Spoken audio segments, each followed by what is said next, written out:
Hello, everybody, and welcome to this week's Stories of Music. We're continuing our look at the history of Canadian rock music. This week, we're starting on the 90's. They had been friends since elementary school, and they had bonded over a mutual love of Peter Gabriel music.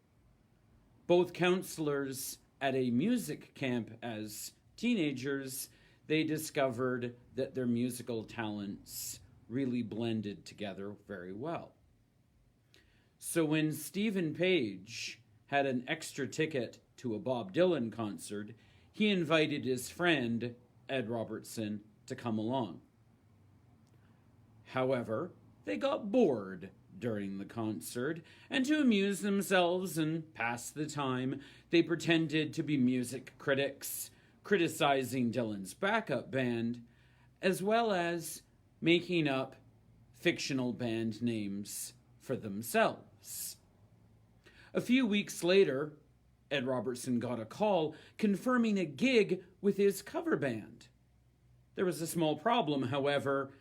Ed had completely forgotten about the gig, and the band, in fact, had broken up. Improvising, Ed thought back to that Dylan concert and the fictional band names that him and Stephen had made up. So he announced that his cover band had a new name.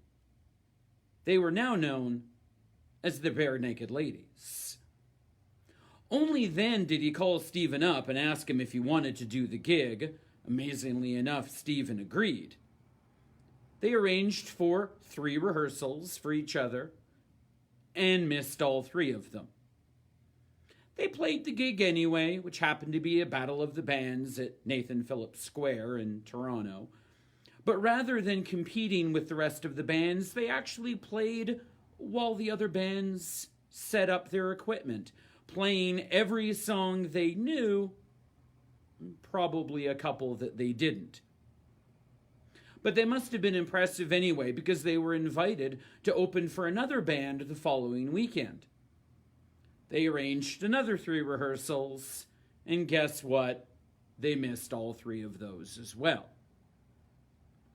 Not that long after, they managed to find themselves on a tour with band Corky and the Juice Pigs, a band themselves known not only for their improvisational talents, but also their comedic presence, something that must have struck as important to the young duo as it would come up later in their career.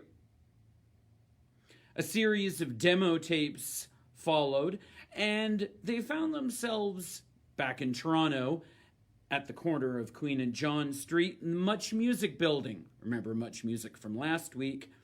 In the Speaker's Corner video booth. And they recorded, mind you, this was a long time before YouTube, a video of their new song, Be My Yoko Ono. Not long after their last demo tape, usually simply referred to as the yellow tape, was commercially released. Their first commercial release, in fact. Popular enough that it was the first demo tape ever to go platinum in Canada with over 100,000 sales. Not long after that, the boys managed to get themselves onto a Bruce Cockburn tribute album with their song Lovers in a Dangerous Time. The album, if you want to look it up, is called Kick at the Darkness. This was their first top 40 hit in Canada. And if you're old enough to remember, the video was featured in heavy rotation on Much Music. The following year, in July of 1992, signed to Sire Records, they released their first full-length album, which was Gordon. It only took a month to go platinum.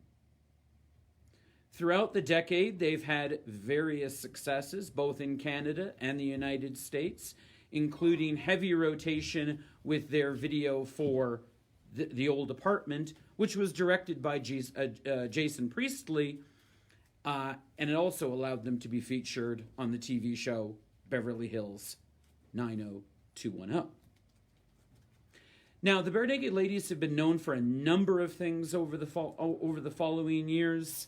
Their references to Kraft Dinner for If I Had $1 Million, getting thrown at them during the concerts, and various other things. But what you might not know is that they were one of the first bands in Canada to really use technology to promote themselves. Way back in 1994, for their sophomore record, Maybe You Should Drive, they actually released an interactive media kit on 3.5-inch floppy disk. Now, kids, if you have never seen one of those, ask your parents what those were. Nowadays, the technology they use is webcam appearances and iTunes apps. So the real takeaway for this particular band is that for the first time in the 90s, we started to see that it wasn't good enough for bands to simply write songs and perform shows. They actually had to use technology to promote themselves. Now, we'll see this in subsequent videos where we look at other Canadian bands, and I hope that you join us for those. Thanks for joining us today, and we'll see you next time on Stories of Music. Bye for now.